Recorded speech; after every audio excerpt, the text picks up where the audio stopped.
Selamat siang investor, kembali bersama saya Melina dari Mexico Futures. Pada kesempatan kali ini kita membahas berita seputar indeks, forex dan juga komoditas. Saham-saham di Wall Street jatuh pada akhir perdagangan Kamis waktu setepat atau Jumat waktu Indonesia Barat. Pelemahan terjadi setelah data menunjukkan 1,3 juta orang Amerika Serikat mengajukan tunjangan pengangguran pada pekan lalu. Jumat 17 Juli 2020, indeks Dow Jones Industrial Average turun 135,39 poin atau 0,50% menjadi 26.734,71. Indeks S&P 500 melemah 10,99 poin atau 0,34% menjadi 3.215,57.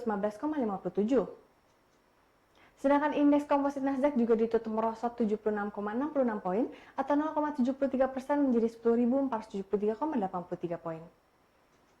Sebanyak 6 dari 11 sektor utama S&P 500 ditutup lebih rendah. Sektor teknologi dan real estate masing-masing turun 1,22% dan 1,19% memimpin kerugian sektoral.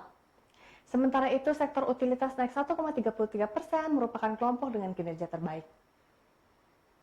Departemen Tenaga Kerja melaporkan klaim awal pengangguran di Amerika Serikat, cara kasar untuk mengukur PHK, mencapai 1,3 juta pada pekan yang berakhir 11 Juli.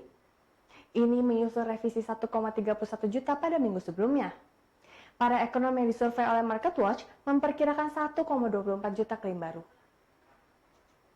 Selama 4 bulan terakhir, lebih dari 51 juta orang Amerika telah mengajukan klaim pengangguran baru karena pandemi COVID-19 sehingga membebani pasar tenaga kerja.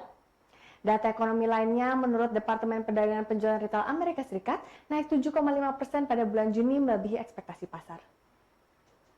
Di sisi perusahaan, Bank of America membukukan laba kuartal kedua yang lebih besar dari perkiraan. Namun harga sahamnya jatuh sebesar 2,7%. Sebaliknya, saham Morgan Stanley di perdagangan lebih tinggi karena labanya yang sangat kuat. Musim pelaporan laba kuartal kedua perusahaan-perusahaan dimulai minggu ini dengan bank-bank raksasa yang paling awal melapor. Bank-bank Amerika Serikat telah melaporkan hasil yang beragam sejauh ini. Bursa saham Asia Pasifik sebagian besar naik di perdagangan Jumat pagi setelah penurunan pada sesi Kamis kemarin. Hal ini terseret bursa saham China yang turun lebih dari 4%. Bursa saham China deretan naik lebih tinggi di awal perdagangan setelah jatuh pada hari Kamis kemarin. Indeks Shanghai Composite naik 0,12% dan Shenzhen Component naik 0,54%. Indeks Hang Seng Hong Kong naik sebesar 0,76%.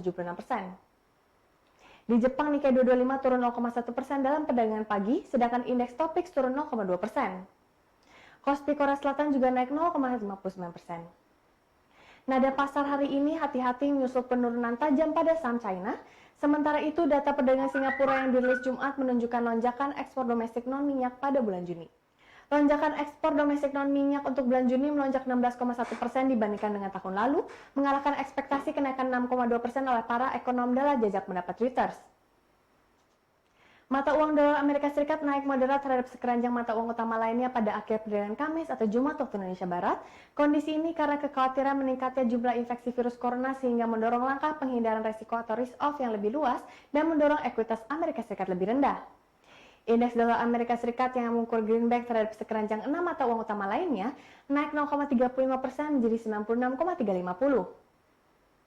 Harga logam mulia emas hari ini sudah berada di bawah $1.800 per troy ounce setelah semalam ditutup dengan koreksi. Kali ini sentimen yang menghambat kenaikan harga bullion lebih lanjut datang dari benua biru. Pada pukul 9.40 waktu Indonesia Barat, harga emas dunia spot berada di $1.797,28 per troy ounce.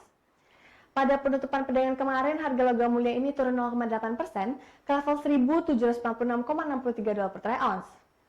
Meski terpangkas, harga emas masih berada di dekat level psikologis yaitu di 1.800. Pada dasarnya fundamental emas masih tetap terjaga, prospek jangka menengah dan panjang bahkan dinilai baik. Koreksi yang terjadi saat ini lebih menunjukkan fenomena temporer di pasar saja karena harga emas sudah terbilang tinggi dan investor tergoda untuk ambil untung.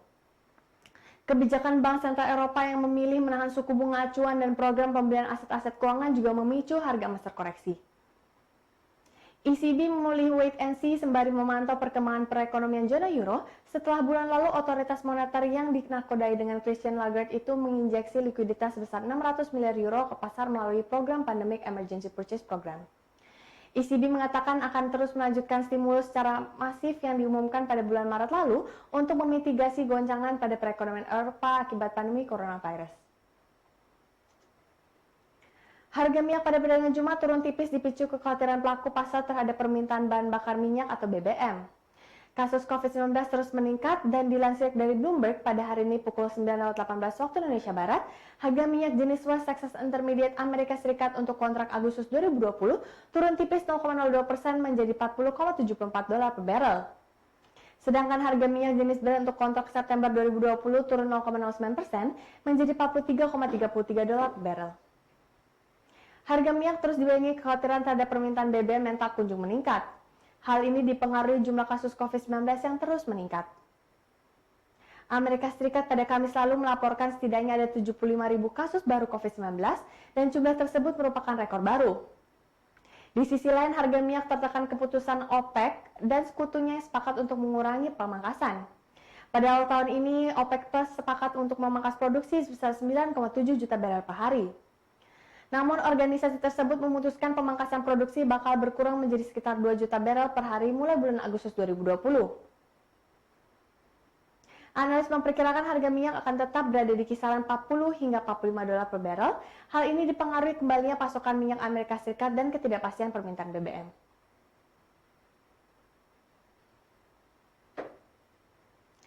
Sekian berita untuk hari ini. Saya Melina pamit undur diri. Terima kasih dan sampai jumpa lagi.